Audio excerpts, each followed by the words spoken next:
Alex Mullen to make it 3-1 in the grand final. Puts in the penalty and wins the grand final for Campbelltown City. No one attacks it, comes back off the Fernandez. It's the goal!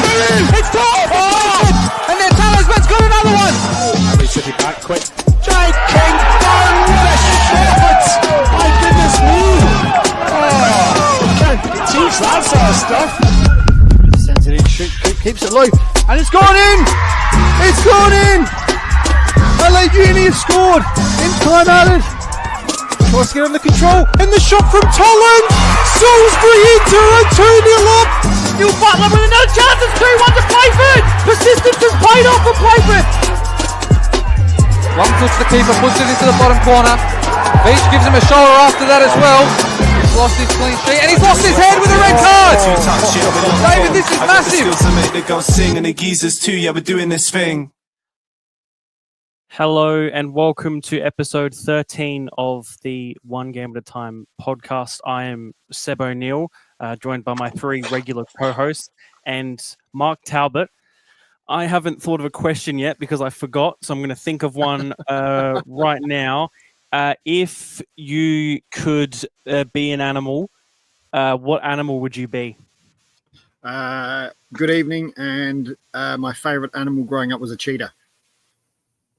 For speed, or just, you like the idea of it?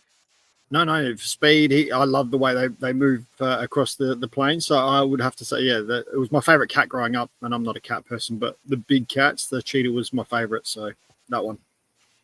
Mark the Cheetah Talbot. Alessio Carocci, how are you, and what is your answer? I'm good, Seb. I think mine's going to be pretty domesticated. I think I'd rather be a dog. I like how my dogs spend their days. I'd like to spend it how they do. So, yeah, and you're just as loud as them as well. David Grant. David, what about you? If I had to be an animal, I would be Graham Souness. He was an absolute animal in the park, and he was a bit of a hero of mine when I was a wee boy. So if I had to be an animal, I would definitely be Graham Souness. Okay, and Alessio, I forgot to ask as well. What breed of dog? What breed of dog my dogs are, or what? What breed of dog would you want to be? I have no idea. Something you put in a handbag and put a ribbon on its hair. But that's. I was going to say an Alaskan Malamute because of the hair. Yeah, it can use its own hair as a cushion. Maybe one of them. You're always comfortable no matter where you are. And Seb, yours? The thing, you're not supposed to turn these back on me. Yeah, no, we are. That's the joys of it, mate. I'd be a dog too, probably. They seem happy, and dogs are cool. So I'll go with, I don't know breeds though, so I couldn't tell you one. One with a lot of hair. That's like kind of big, but like not too big. It's my vibe. As always, we'll start off with our picks of the week. I'll go first. This week for Adelaide United was announced that both Isaias and Javi Lopez have both retired professionally. Isaias in particular, a great servant to South Australian football, I think is fair to say, and Adelaide United in particular. Javi Lopez, of course, only being here the past few years, but has had almost just as big an impact. Isaias obviously that bit more, but I guess just a word on these two, and I guess sort of having two foreigners come over and now consider Adelaide their home, I think is a pretty cool thing. I think just in a general perspective. I don't know who wants to go first on this. I'll go first if you like. Look, I watched the video that they put together as well, and it was brilliant. I thought the fact that both of them had probably, as you said, Issa probably a little bit more of a bigger impact than Javi Lopez, but both have a massive impact on the players, the coaching staff, and everyone involved. Adelaide United was quite phenomenal. The fact they call Adelaide home now is brilliant. It just shows you the life that Adelaide can offer people. Once you hear, people don't realise I don't think people realise how good Adelaide actually is, to be honest. And when you move away from Adelaide, like I did, I spent 4 years away from it, you realise how good Adelaide actually is. And those two are just brilliant. And I love the fact that both of them, I believe, are both moving into the coaching staff at Adelaide United, which just is testament to them wanting to stay in Adelaide. And I think it's brilliant that we're able to get them into the coaching staff, because I think they'll have quite a lot of value add into whatever setup and whoever comes in as the head coach. Absolutely. Yeah. David, Alessio, anything to add to that, really? Not really. I think Mark's covered it well. Yeah. Alessio, anything from you? Well, I mean, it did mention there they've retired from professional football, so I'd like to see if maybe they keep the boots on and maybe strut around in our local leagues. Hint, hint, Adelaide Atletico. But yeah, I hope they continue doing some kind of thing in Adelaide. It seems like Isaias is definitely a citizen here now, so I'm sure he's going to stay around. And I'd like to see what they do in the future. We've seen other players who've been here in the past, Karuska, Casio, etc., coach and have clinics. But yeah, I wonder what they're going to do. Absolutely. We'll just be Maybe they'll get on the maybe they'll pitch. get into commentary. Well, Maybe what we they'll get could into do, we could do. It's a I'll good see if idea. he wants to see if either of them want to be a guest on the show, and if they turn us down, well, maybe our attitude will change. But yeah, We will go to Alessio next. Yeah, so my pick of the week this week, we talked about him last week and probably the week before that as well. And even they mentioned it on their social media, Eastern United. But Dennis Basai, I think is how you call it. I've heard the commentators say it on their streams. Another 3 goals this weekend, taking his tally to 18 goals already in 8 games of the State League 2, because they obviously started a week after all the other leagues because they've got less games. And yeah, 18 goals. And I think I had 13 goals in his last 4 games, which is, ridiculous. Of course, a big win for them. I think it ended up 3 or 4-1 against Adelaide Hills Hawks. So the Hawks, obviously you can tell their improvements over the past has led this game to be a bit closer than the opening around 7-2 in the first edition of this. And the other one I was going to mention was some interesting results around the other leagues, the State League 2 North, where Salisbury, Inter and Garn United, top of the league, Salisbury Inter played against Garn United. I think there was 14 bookings in that game, and Garn coming away with the win, which obviously boosts their top 4 aspirations as well. And then elsewhere, Vista, the slide that they've had in the men's at the moment, 3rd loss in a row. This time it was to Gawler, one of the lower teams in the State League 2 North. And yeah, that was another 1-0 win there as well. Another 3 red cards in that game too. So yeah, some crazy things happening in the State League 2s. And yeah, I'll let you guys talk about your picks of the weeks and go through the rest of it as it comes to it. Yep, absolutely. Mark, we'll go to you with a bit of sad news. Yeah, sorry to bring it down a little bit, but we lost effectively a local legend in the game this past week in Ray Call, passing away. Modbury life member, legend, Paraffin Gardens life member and legend. Was a tough as nails player back in the day, and he unfortunately passed away to motor neurons disease. And so a big condolences to Modbury family, the Paraffin Gardens family, the Cool family, and he certainly left a massive legacy at both clubs. He did manage to get to the Paraffin Gardens 60th anniversary the other week, which was great. But yeah, unfortunately, he on the 8th he passed away. So again, condolences to all those that knew him, and especially the clubs and his family. Yeah, absolutely. Best wishes towards all the families involved, and yeah, very, very sad. David, we'll move on to you.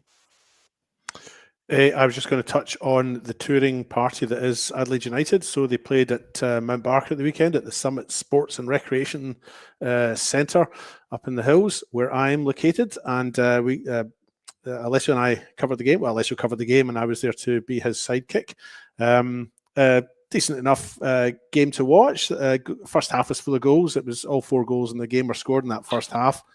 Melad Ahmed's opened the score in the 8th minute, and then Joey Garuccio had equalised for Adelaide United, and then 2 goals later on from Mullen and Ryan in that first half. And the tour continues.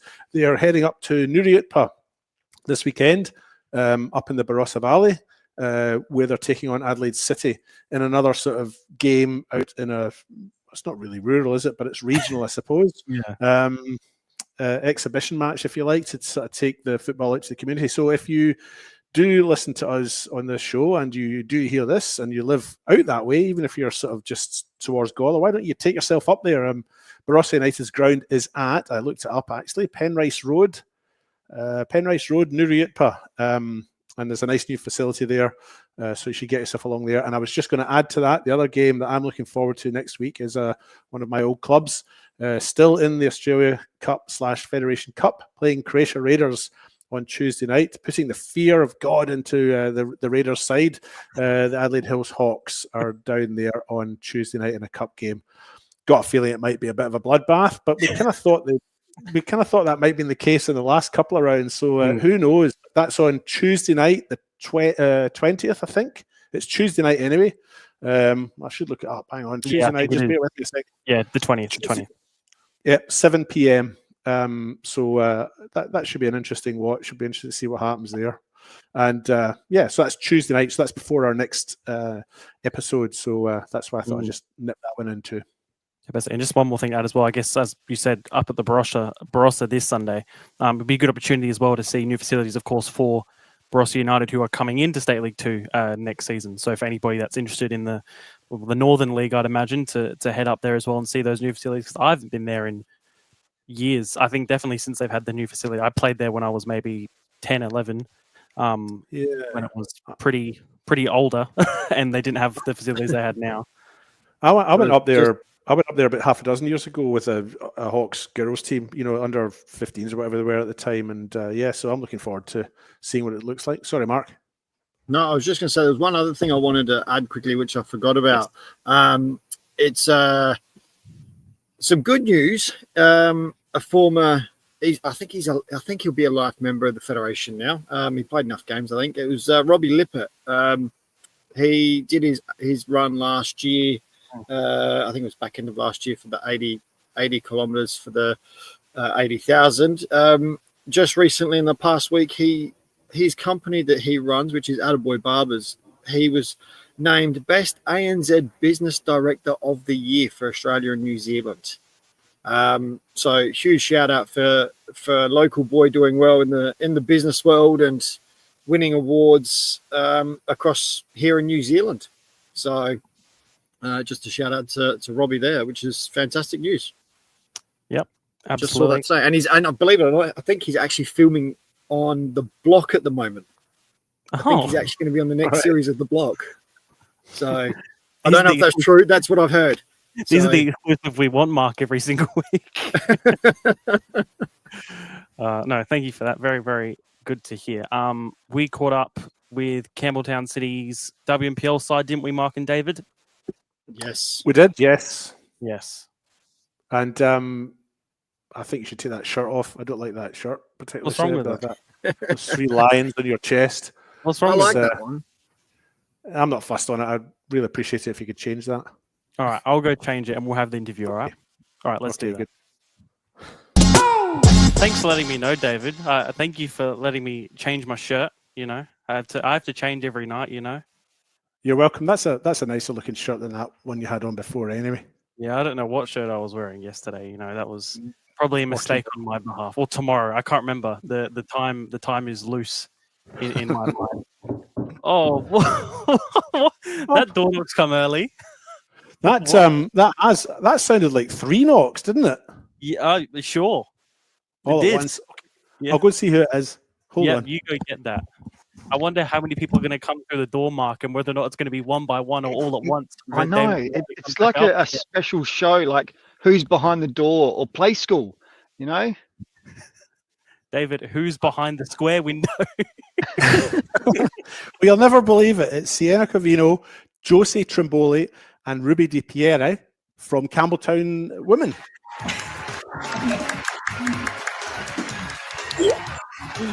Wow. I hope I pronounced all the names correctly there. That's what happens when we wing it, David. Yes. Thank you 3 for joining us this evening. Pleasure to have you. First question, as I ask pretty much all our guests, for each of you, your footballing journeys from when you were a junior pretty much up to now. Joseph, we'll start with you. Cool. Thanks for having us, guys. I guess I probably a little bit different to most people. I grew up in New South Wales, so I was born in a small country town, so started playing there when I was quite young. about 6 years old, played with the boys, and then moved over to South Australia when I was 18 for uni. And then when I moved here, I joined Fulham United, played there for 10 years and loved it there, obviously. Made some really good friends there, captained the club with Natasha Vella. So have a lot of cool memories there at Fulham, and then moved over to Adelaide Uni for 2 seasons. And here I am at Campbelltown this year. So yeah, really good so far and enjoying the season so far. Perfect. Ruby, to you. So I started playing soccer when I was about 6 years old. I started just playing for like a mixed team, just in a primary school competition. And then when I was about 9, 10, played for the local team for me, which was Adelaide Jaguars, the all women's club. And then when I was about 12, I was selected into the Football SA State program, and I was in the under 14s there, and then went through that for the next 5 years. Then had a year with NTC with Michele, and then I was at Berks for just over about a year, and then been at Campbelltown for about the past year now, and been loving it the whole time. Perfect. And Siena, finally to you. Hi guys. So juniors, I started when I was about 7 or so. My brothers played at Blue Eagles, and so I used to have a kick around with the boys. I didn't actually know that girls had teams back then, but I made friends with this girl who was playing at Metro when they were still at Glenunga. So I did 2 years there, and then us girls started the under 11s, I reckon, at Blue Eagles, and I was there for, I think, 6 seasons. Our last season, under 17s, being we didn't lose a game and pretty much won everything. It was a really beautiful season, and for us to all be really close, having played with each other for 6 years, the core of us, it was awesome. But Blue Eagles didn't have the capacity to keep us for seniors. So we actually all moved, well, most of us moved to Campbelltown and did a year in State League, had Alex Chidiac with us that got us up to Prems. And so my first Premier League season was at Campbelltown. That was a rough year. But actually it was a lot of fun. I think we just had no pressure on ourselves and we were just learning the ropes of WNPL. But after that, I did a year. I'm a bit of a club lover. I did a year at uni. I did 4 at West Adelaide, technically 2 at Comets, but I was away overseas for one of them for quite a bit. And then I'm back at Campbelltown, which is cool, full circle. Perfect. I guess Ruby, to like you said, you've been a part for Campbelltown for at least you were a part of their invincible season last season. I suppose sort of a 2-parter question. How was that season last year where you were unbeaten? And then the second part is, how have you found that transition from WSL football to now WNPL football? So I think it was really special to be a part of the Campbelltown squad last year for the women. It was honestly, I don't think any of us really thought that we would go undefeated. But I think the way that we all stuck together and did it for each other, did it for the coaches, and just to be a part of something like that was really special. And as well to see how much it meant to not only just like our squad and reserves and the first team and the kind of senior group, but just to see how much it meant for the club as a whole, and especially the juniors. We had a lot of junior support last year, and as well it's continued through this year, and to see all of that support for the club really drove us as a squad last year, and it's also like continued to grow to kind of drive us this year as well. A lot of our junior girls come out and watch our games. One of our teammates, Grace, is actually a coach for our under 13s team, so to see all of their support really means a lot.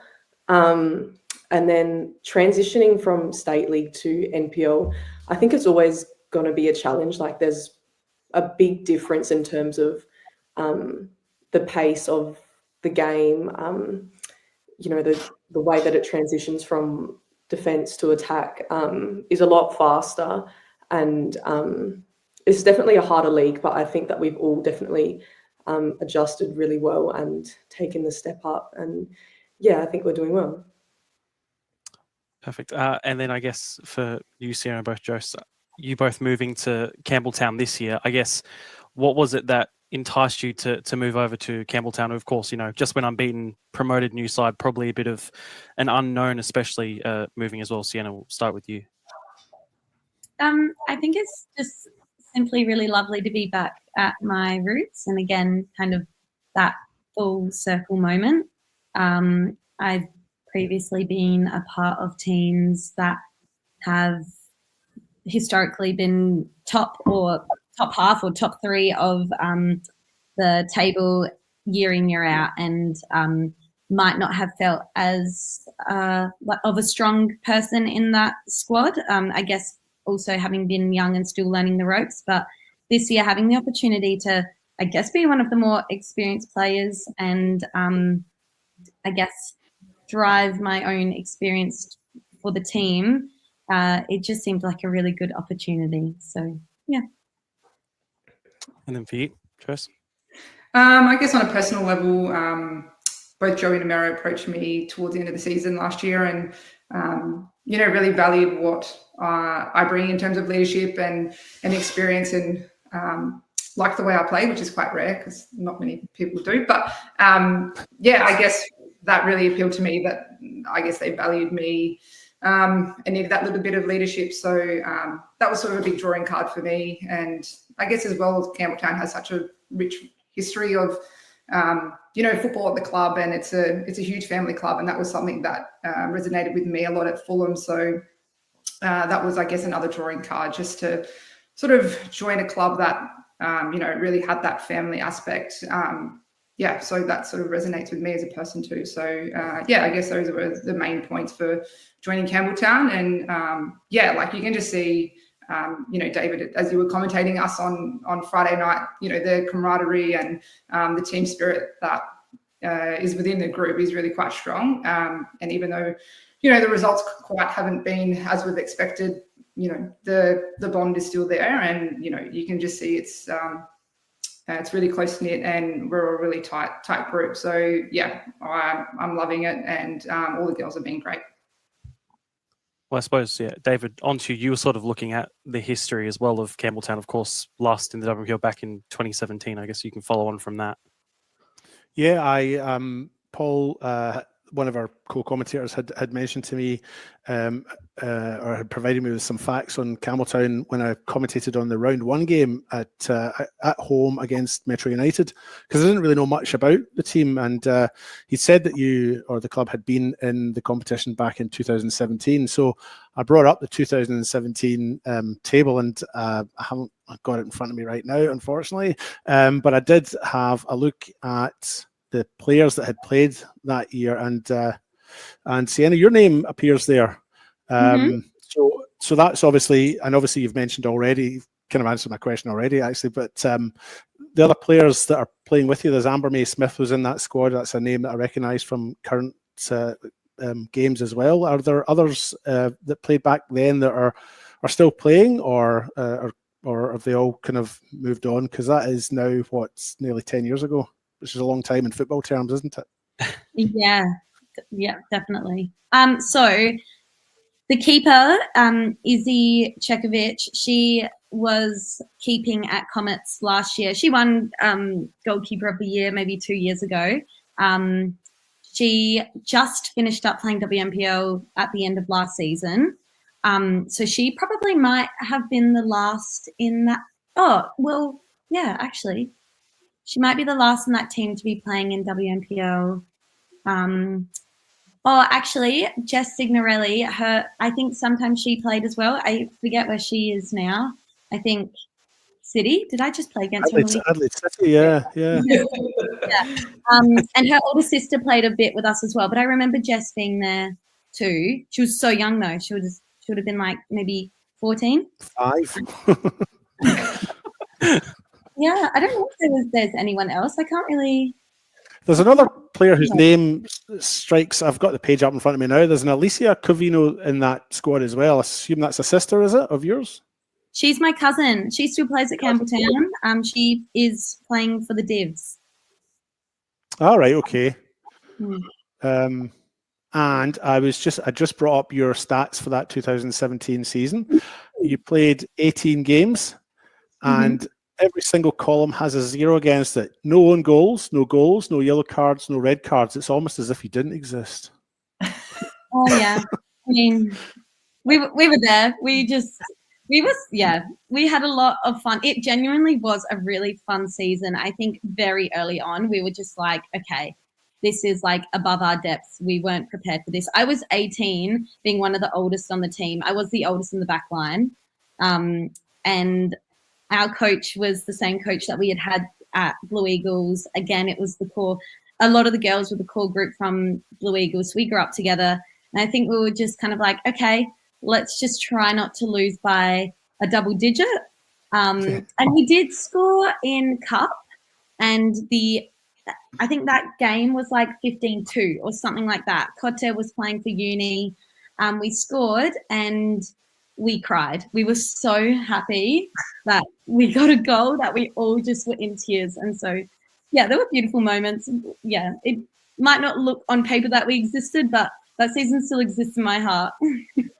So just did Campbelltown enter a team in that top tier at that point in time, or was it promoted? Had you played the year before and they were promoted, or was that just a nominated sort of side that just went in? We got promoted from State League. I think that we came second and we lost in the knockouts, but there was a team that didn't have the capacity to go up. So we did. I think that's what happened. But we had Alex Chidiak playing for us in State League and we were gunning it. And then I think then she moved to Metro. I don't think it didn't look good for her to be playing for Campbelltown. So I think she had to move. Alex Chidiak. I wonder what she's doing now.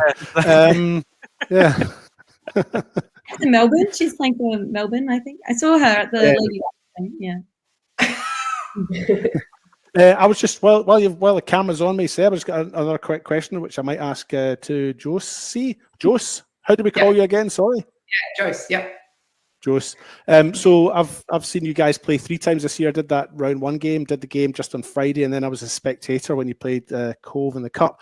And my impression is, as you mentioned, there just seems to be a real genuine spring in your step when you come out onto the park. When you come out to do the warm-up, the girls just seemed really positive. I mean, for a side that at that point hadn't won a game, I was really surprised and genuinely, positively surprised by the sort of attitude or the vibe I got from you guys. And that I haven't seen that in all of the other WNPL sides that I've sort of covered. So do you get together off the park? Is there a kind of social gathering? Do you do team bonding exercises away from the pitch as well? Or do you all get on outside of the game, I guess is the question. Yeah, we've done probably 2 team bonding things outside of football, but honestly, we're training 3 times a week and games. So we try not to take too much of the girls' free time as well and consume it with football. But I think, most of the girls have played for a long time. So there's just that, I guess, mutual understanding and respect for one another that, we all go about our days and are busy during the day and we come there and we give it our all, and we all really work hard for one another. So, yeah, I guess the answer is yes and no. We do a little bit, but I think, everyone just gets along really well, and there's just a really nice nature about the team. Amero and Joey were very selective in who they recruited into the group, because team culture is a big thing to them, and it is for me as well. So, that's something that we sort of instill those values of, team culture, family into the group, and that's been the case since day one. Cool. And Ruby, I might just ask you about the coaches. Sorry to take over here, Seb. No problem. You're not going to say that you don't like them, so I'll just ask you about your experience with them. Obviously, you guys are doing well under them, and you enjoy the coaching that they give, and so on, and the bond with them is equally as good as it is among the playing group. Yeah, definitely. I think that, continuing on to what Joe said about they were selective in the sense that they wanted to, bring in the players that were not only like great players, but also like great people that, just meant that everyone could really bond together really, really well. And as well, that, they enjoy coaching. They love coming to training every single night. They put so much work in that I'm sure we all don't see. They would put a lot of effort in, and they're just really, really enjoyable and genuine guys. And they just love it. Like, they've been playing their whole life, and it's just really enjoyable to play under coaches that have such a passion for the game. They're so really, really competitive. They're really competitive. They don't like losing. It's really enjoyable to play under them. And I think they not only try to, obviously our goal is to win games and things like that, but they also really have an emphasis on developing players as well. So they do really well, and I love playing under them. Cool. Well, I think you've said enough to earn yourself a starting berth at the weekend. No more questions, Your Honour. Well, you say that, I'll head straight over to Mark. What do you have? I was going to ask I was at the Campbelltown versus Pieri Hills men's game. I was commentating on that, and the women's game was played on the artificial pitch behind the main pitch. And then after the game, I went into the club rooms, and they were doing the announcing the best players for the day for the women's and men's. And it struck me because the chairman, Liam Bruner, he sort of said, he goes, it was talking about how they're going to try and make it a thing every week whenever the men's and women's playing at home to do this at the same time. Is that continued? Has that been a thing they've just brought in this year to try and meld the club as a whole instead of having men's and women's? And has that changed from last year at all, being such a successful season last year, obviously undefeated? So is it something they're trying to really bring you guys up to where they consider the men's team and things like that? Yeah, I guess I'll let Ruby answer for last year, but I suppose in terms of this year, our double headers look a little bit different to other clubs, where our games are actually played at 2:30 down on the artificial pitch, and then the men kick off at 3:00. And the idea is that after the game, both teams have a meal together and they announce the best on ground for both games. So that's been a new thing this year, I believe. So it is just to, I guess, get all the club together. All our families can come up and have a meal and enjoy hopefully good results of the day. But Ruby, I'll let you, I guess, touch on last year, because I'm not sure what it was like then. No, it was similar last year. So we didn't have many double headers in terms of like playing at a similar time or like one after the other. I think like majority of our women's games last year were played on Friday nights down on the artificial pitch, and the men's games were played up the top pitch, and I'm pretty sure they were majority Saturday afternoons.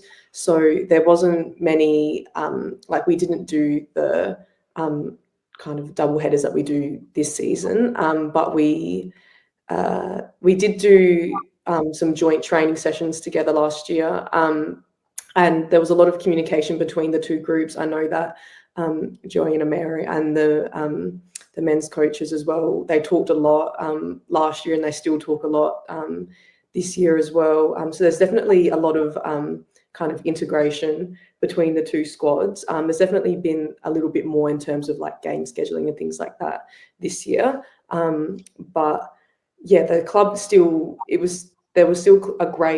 there always has been a great club and community atmosphere at Campbelltown. And I think that now this year it's really stepped up a bit, especially with our women's team now playing in the NPL as well.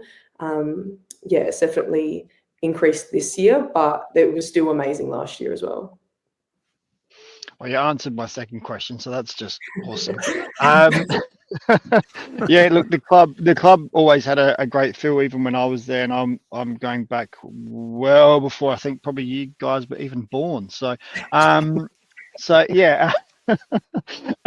other question I've got is actually probably based more at Joss, is about your feelings. So I'm going to go back a little bit here with Fulham, and you obviously spent a long time there as a player. How do you feel now that they're not doing a women's team? Is that a little disheartening? Like I said, when you spend so long at a club, you grow a affection for it. So how do you feel now about them not really having a side at all? Yeah, I'm really, really disappointed actually. Like Fulham is my home club, and like you said, I spent so many years there. I captained the club. I'm a life member there now. So to hear the news that they no longer have a women's team was, really heartbreaking. I saw all the hard work that went into the women's program, particularly Romeo Vella, who was a women's delegate for so many years. I saw firsthand all the hard work he put into, making sure we had everything that the men had, putting a lot of time and effort into creating a really amazing program for the girls. And Fulham was one of the top teams when I first joined the club. We won a cup in 2016. We made finals, I think, in 2017. So the club really was at such a high level of WNPL, and to see it sort of gradually go downhill, I guess, from there when there were about 10 to 12 players who left, head coach Max left. I guess it never really picked up from there, sadly, and it's just continued to I guess, downward spiral. I am really sad that they no longer have a women's team, and particularly for the juniors who, want that pathway into WNPL, and it's not quite there at Fulham, and it doesn't look like it will be there for a little while now that they don't even have a state league team. So, disappointing, but I suppose, not to talk badly, but like if you don't sort of invest in the women's program in 2025 and moving forward, unfortunately, people aren't going to support the club, and it's just going to end up with no team, which is really, really sad. Yeah, that's the worrying thing is the amount of investment clubs are doing now, especially off the back of the World Cup and things like that. It's a bit of a interesting decision. When I saw that, I was like, well, it's a very interesting decision that they've gone that way, considering the amount of investment, and they have had such a strong women's program for such a long time. So it is disappointing to see, but I'm glad you found a new home at Campbelltown, and I'm sure you'll maybe not as strong a build, but you'll certainly build some strong connections there anyway. Like I said, it was a great club when I was there, and it was a very family orientated club, which is something you seem to value, which is great. Yeah, absolutely. Campbelltown has a lot of similar values, and their junior system at Campbelltown's unreal. They're doing really well in the club championship for the juniors. So really happy to be a part of a club that has that pathway from juniors up to seniors. I'm going to go with one more question, which is actually across all three of you. How have you found? So obviously, Ruby, you were there last year. How have you found? Because I know there was a bit of a turnover in new players coming in. How have you found that from a settling point of view? Has that sort of made it a little bit harder to get results early on, being there previously? And then for the new players this year, has it been easier to settle in from a straight out player point of view, not worrying about the club, not worrying about the coaches or anything, just let's get down and play? And were you expecting a little bit more sooner, that sort of the results to come a little bit sooner than what you've got, like obviously the first win on the weekend? Well, I think that it wasn't, how do I explain it? The way that I feel like our team kind of gelled pretty and kind of, everyone wrapped their arms around each other pretty quickly with our squad. Everyone was really welcoming. I know all of the returning players were really, really welcoming of all of the newer players coming in. A lot of us had played with each other previously as well. So I think that made transitions and integration a lot easier. I think the results, I don't think the scores that we've had of our games have really been, the scores haven't really translated into how we've actually played. I think that we've played a lot better, and sometimes the results aren't a true reflection of how we've actually played. So I think that although the results haven't gone our way, we've definitely improved game by game, and I think that that's finally shown in terms of a result on the weekend just gone. But yeah, Joe, Siena, anything else? Oh, Ruby, you've just made me pick you guys this weekend, so that's good. my predictions. That was convincing. I think you're dead right too, Ruby. I think the games that I've seen, you know, the score lines haven't always been a fair reflection of the way that you've played. And I think on a couple of occasions, I've said all along in this little show that I don't think, from what I've seen, that you guys are the worst team in the WNPL. Maybe not the worst team. That's maybe not the right term to use, but I think Should you be sitting at the are. bottom of the table. Yeah. I don't Yeah. think you are a tenth in the ladder sort of team. And I think once it clicks, maybe it hasn't clicked yet, but when it does, I think you guys will come good. I think you'll get a couple of results, you know, and yeah. So I think you answered the question well, and I think you covered. Yeah, I think you covered it. Just following on from Mark, I guess Siena or Jose, just about Mark's question as well. So an adjustment into the team as a new player, it has been an adjustment in good ways and in tougher ways. Again, coming from teams where I haven't been one of the oldest and I haven't been as much of a leader, and then coming in where I am one of the older ones, it's hard, like, I guess, managing how I show up and how I am communicating with players that are 10 plus, some give or take 10 years younger than me, but also those that haven't played in WNPL before. So you come from a team where, or not any team in particular, but you come in from a competition where it can be very critical on like mistakes you make or technique, and people are quite thorough and they hate losing, and it's a disaster if you lose, to a team where there are lots of mistakes, and it's about, I guess, like developing that and overcoming that emotionally and continuing and having, I don't know how many in a row, how many games lost in a row. We get up, we go to training the next week, and we keep going and we keep working hard. We haven't imploded, which is really cool to see, because I think if someone were to have said to me, oh, you're going to lose this amount of games at the start of the season, maybe initially I would have gone into a panic. But I guess that's a positive adjustment coming into a team where we are developing, and that really prioritizes the culture where, yes, we have had losses and like we survive, we still play soccer and we keep building. And so it's been a very beautiful experience for and something different that I haven't had in a while in WNPL. And finally to you, Jose. Yeah, look, I guess it was like a kind of a unique experience for a lot of us coming in. I think I counted 12 new players that had been recruited from other clubs coming into Campbelltown. So initially, it's always about respect for me, just making sure that the players there kind of feel comfortable with the personalities coming in. And then, you know, it's all about just trying to create a bit of cohesion and start to gel, which initially I thought, you know, we did quite well in pre-season cup. We had some quite respectable results, and then it's a pretty big shock, and then going into round one and following on from that, and unfortunately not getting the results that we expected. And I don't think anybody expected us to come in and win the league, but yeah, like it's always going to be tough for a team, firstly being promoted, secondly with the coaches not having NPL experience, and then, you know, thirdly trying to make 18 players gel really quite quickly. So it was always going to be a tough ask, but, you know, I think from the previous few games, each game has been better and better, and unfortunately we've just been a little bit unlucky with some injuries, players being unavailable or away. Unfortunately, our centre back Michaela's just suffered an ACL injury, so that's kind of another setback for us. But as Siena said, it's just about, you know, we all rock up and we've all got that same mentality in terms of hard work and playing for one another. So yeah, like I have no doubt that there's going to be more good results around the corner.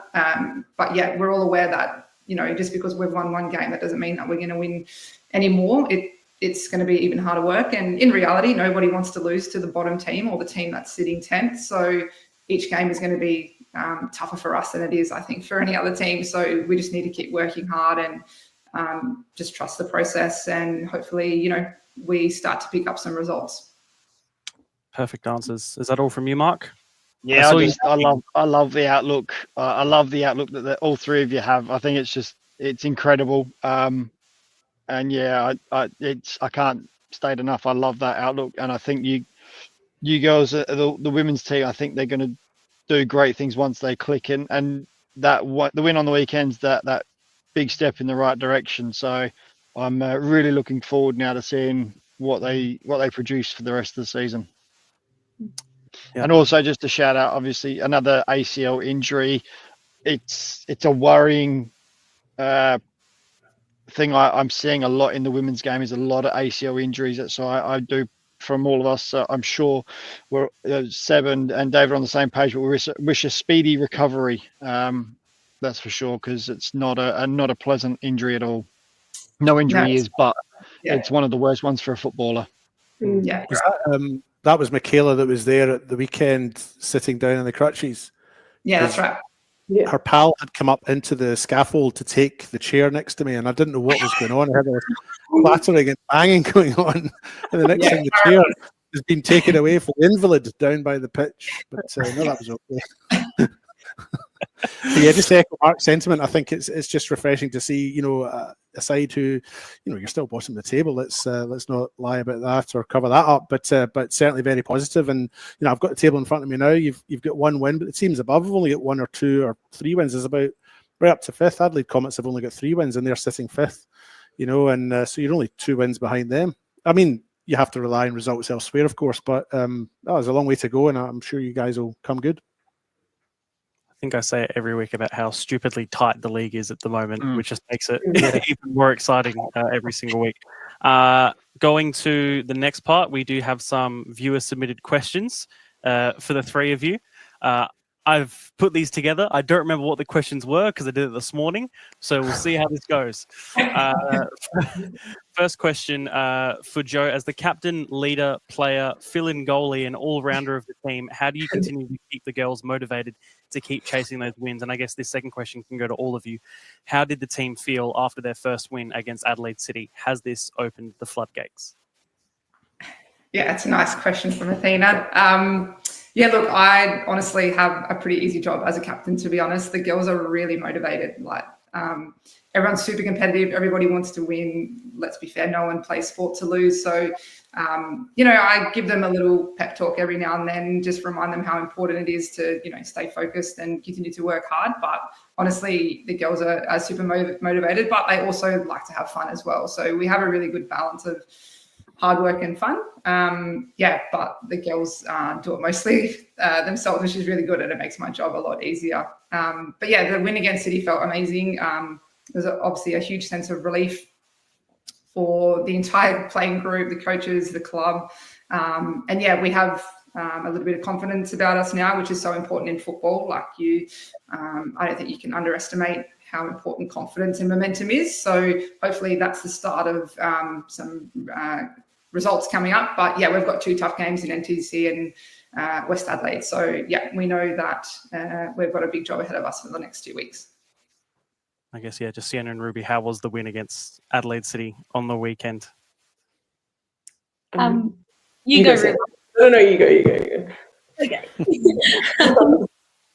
Oh man, felt so good. I did not expect my response to be what it was, but the moment that whistle blew, I just I was in tears. I think it felt so good that you work to something and you do see the results. And I think we've had unlucky games before, and we work really hard and we try to do the right things, and it hasn't happened. So it's just nice to see that it does pay off. And I don't know, it feels really good to win. Yeah, it feels really, really special, especially for it to be the first win for WNPL for the whole club. Not only was it just a milestone in this season, it was a milestone for the whole club and for the whole women's program. It was really, really special to be a part of. Everyone was over the moon. We were all hugging each other, dancing in the change rooms afterwards. And although it's a step in the right direction, we all understand that the job isn't done yet. We've still got just over half of the season to go, and we've still got a lot of work to do. So I think it's definitely that bit of encouragement that we needed. And I think it'll put us in a good position for the next half of the season, definitely. Absolutely. Next question. What are the major differences they found playing for a new club this year? I guess this question mainly for Jose and Siena, whoever wants to go first. Yes. Yeah. Okay, major difference. I guess like major difference. Okay, so last year at Comets, it was top of the table, kind of like trying to hold that there. A lot of pressure on winning, and felt really, really crap when we didn't. I think I felt a lot of pressure as well, and I just was very nervous to make mistakes, I guess. Where the big difference coming into this club, and I see it now in my soccer, where there is obviously we're working on development and we're working on building and establishing ourselves in WMPL. We're seeing losses, and we continue to live and drive for the next week. And when I make mistakes or when I'm doing something, I feel like there is less of a reaction within me and from my environment. And so therefore, I actually, coming into this club, personally, I think I'm playing my best soccer. So it's sick. Yeah, I guess for me, it's just, I think every coach is different, how they want to play and run their team. So I guess that's probably the main difference going from uni into Campbelltown. And I suppose from a personal level, just being captain this year, that is a little bit different, just trying to sort of manage players and not only focus on your own game, but sort of focusing on what everyone else is doing. So that's been a little bit of a challenge, but a really nice one for me. And yeah, really enjoying it so far. Perfect. Next one for Jojo. Who's your favourite player to have on-field bants with? Another WMPL captain. I reckon there's only one correct answer here.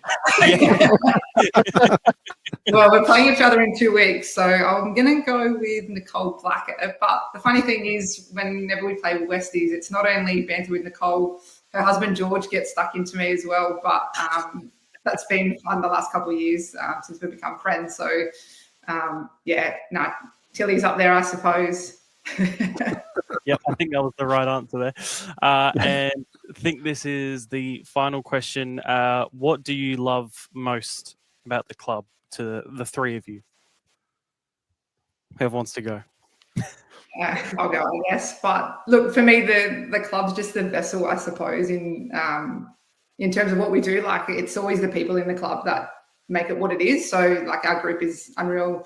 All of the girls get along, as I've already said and alluded to. We've got such a close-knit group. So I really love that side of it, and the family culture that the club has.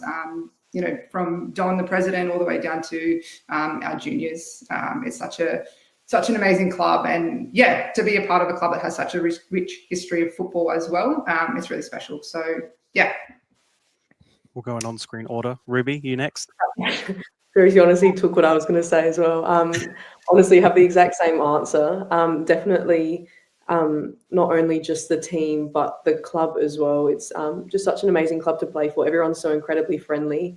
Everyone's so friendly, and it's just really nice to be a part of such like a close-knit group, and for such a family-orientated club as well. Yeah, it's really special. Finally to you, Siena. Yeah, very similar. It is so lovely to be a part of a club that really prioritizes the culture and the community. It reminds me of my junior days, like hanging around with my brothers when they played at Blue Eagles, and there being like pasta nights and all the siblings are there watching. It's like we get to see the juniors, they're on the pitch before us, and just seeing all the parents hang out and all the kids there as well. It brings me back to memories of me being a little sister watching my brothers play, and then when I started playing too. So I really, really love how family orientated it is, for sure. And for the team, what I love most is, man, insane energy. Like, the girls have I think some teams need to really focus on revving people up and getting them ready for the team. If anything, we need to calm down. Like, there's so much chaos but beautiful energy. So I love it. Yeah. Siena made everybody take 3 deep breaths. All the air out of their lungs at halftime on Friday night. So it's really having to rev everybody up. So I think all three of those completely perfect answers. David, we'll go to you. What on earth do you have planned for us this week? Is that my cue? It might be your cue. Okay, it's time for David Grant for his production. That's great. I still think that's great. Okay, so I just have to enlarge the text here because I'm getting old and I can't read it properly. Okay, so I don't know how familiar you are with what we do in this show, but to conclude, I just do a little bit of nonsense. Sometimes it's a quiz, sometimes it's just a little bit of banter. And this week I decided that we on the podcast don't know you folks that well. And we figured we'd get to know you better by asking one of the coaching staff, Joe Rikiki, you know him, a few questions about yourselves and about the squad. Oh, no, yeah. Who knows what this is going to say? We've asked Mr. Rikiki, I'm saying Mr. Rikiki out of respect, we've asked Mr. Rikiki a few questions about the team. For example, who's the funniest member of the group, as in the whole group, coaching staff and everything.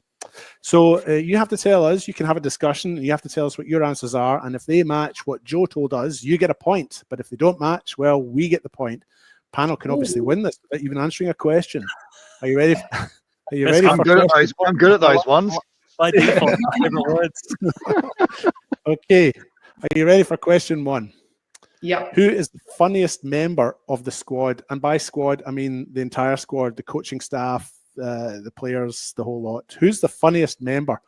So you get together, you have a discussion, you tell me what your answer is, and we'll see if it matches what Mr. Joey Rikiki gave us. I feel like Joey's too humble to say himself. So yeah, he wouldn't. I don't know if they mean to be, but we usually laugh at Summer. But I don't know. I don't know if it's her intentionally being funny, but she is funny. Yeah. What about Savona? I reckon Sibby would be up there. He laughs at her. Yes, would be funny. Yeah, probably her.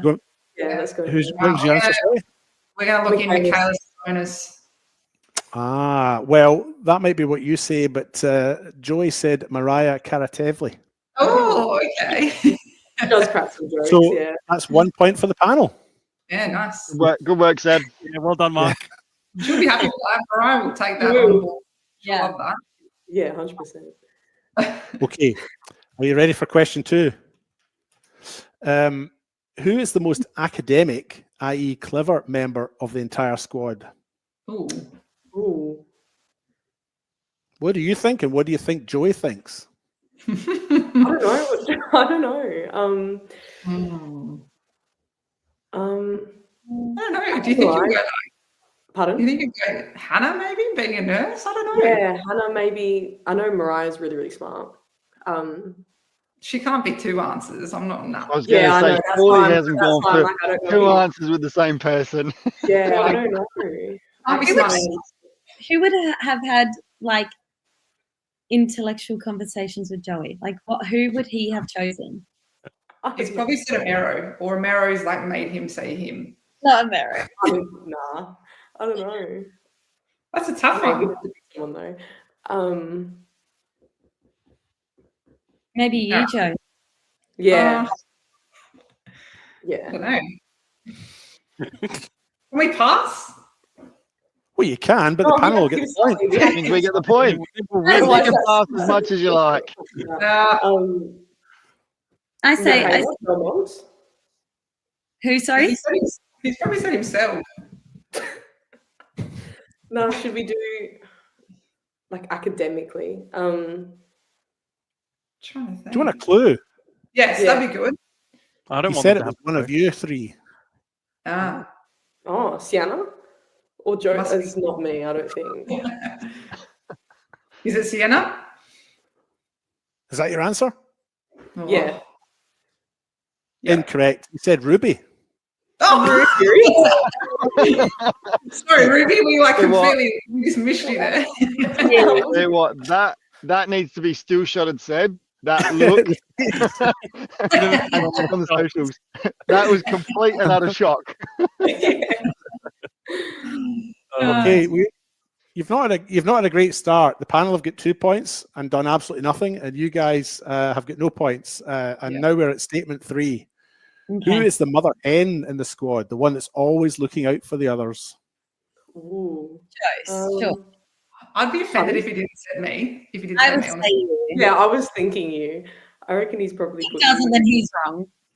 Yeah. Is that your answer? Mhm. Yeah. Yes, you're correct. He said you, Josephine. He's lucky. Okay, number 4. Which member of the squad never shuts up? No. Sib. Oh. Yeah. Yeah. 100% Michaela. Also, Yeah. Chanel, Michaela, Chanel. Everyone. Michaela together. I reckon he would have said Michaela though. Sib. Yeah. Yeah. All right, Is that your we'll answer? give Michaela's bonus. Yeah. Yeah. Yes, you've redeemed yourselves. It's 2 all. Hey, You got that one right. He said Michaela Sibonis. Is that how you pronounce it? Bonus. Yeah. Sibonis. Yeah. So 2 all. Statement number 5. Which member of the squad, and again, it's not just limited to the players, it could be anybody, is the group's show pony? Oh, that's going to be Mero. surely. I reckon, well, you're saying like whole squad, so that's giving me a feeling that it's like maybe not a player. I reckon it's Roger. Oh, I reckon Mero. He's our strength and conditioning I coach. think a Mero. Yeah, I reckon Yeah, Mero as or well. Mero, yeah. Yeah, and Joey wouldn't put himself. Yeah. No. We'll look in a Mero, I reckon. Yeah. Okay. Ruby, you should have stuck to your guns. It's Roger, the strength and conditioning coach. Oh, yeah, he is. He's the show pony. The panel are 3-2 up. 2 questions to come. Who's the most respected member of the squad, the one that everyone looks up to? I reckon I could guess that one. I feel like it's Jose, but I feel like he wouldn't. You are the most academic, Ruby, so I feel like we should go for your.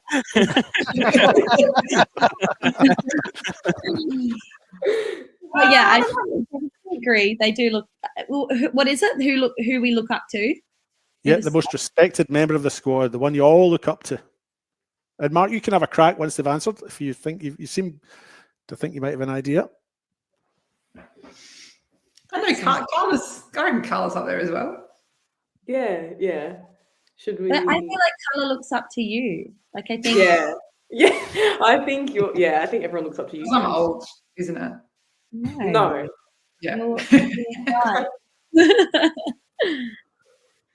I'll look in you, Joe. Do you agree, Ruby? Yeah, I agree. Okay. I agree. Mark. Well, I agree as well. Mhm. Because 9 times out of 10, the captain, the mother hen, like the one that oversees all the players, is normally that person as well. Normally. Well, unfortunately, that's not what the told me. He told me it's Michaela Belmonte. Oh, yes, that's true. That's true. Yeah. So the panel gets that point. Quick scores tally. Panel have got 4. The guests have only got 2, and there's only 1 question left. But this last question is worth 5 points. Of course it is. It always is, isn't it? Which member of the squad is most capable of standing up in front of hundreds of people and delivering an inspiring speech? No. It's not me.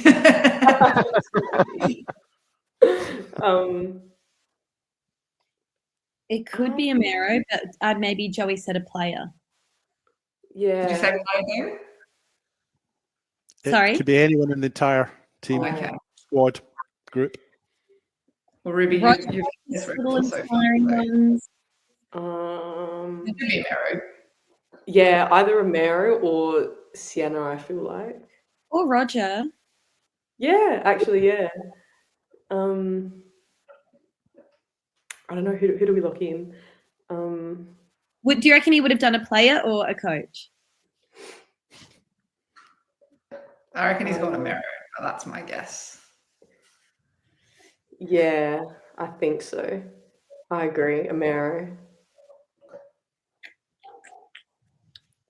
Yeah, lock it in. Put us out of our misery, David. Okay, well, I'm glad to report for the guests that they're correct. Omero Nice. Gosti was the answer to that one. And because that's worth 5 points, you've won the quiz tonight. Hey! Oh. Joey says he doesn't stop talking. Yeah, no, he doesn't. But it's inspiring. It's fun. Thank you for that. Is that my cue now to? Oh, yeah, do sure. a It is quiz? your cue, yeah. Okay. Thanks for watching. David Grant Quiz Production. You've seen more people do these quizzes now that I've given you an intro, David. Nice. I know it's great. Beforehand, I wanna didn't know- have I an wanna intro know at who all. your A little bit design bland. team is. What was that? Sorry. I want to know who your graphic design team is. Yours truly. It's all Seb. That's why it's so good. I know, it's brilliant. It's We my love it though. It's my We master. love it. He showed us the first time, and we all just were like, "That's just brilliant." Yeah. I showed it live, didn't I? I didn't show you beforehand, did I? No, that's what I'm saying. It was like it was like, "I've got this, boys. Check this out." And that was it. It was brilliant. Say less. Beautiful. Yeah. Exactly. Thank you for that, David. As always, your mind Thank you, conjures David. up wicked things. And good to see it's done another. You three, thank you so much for joining us. It's been really good to hear your perspective. I think has been a very nice thing to listen to. And yeah, just an enjoyable chat all around. Thank you for joining us, David and Mark. I'm sure send the same agreements with that.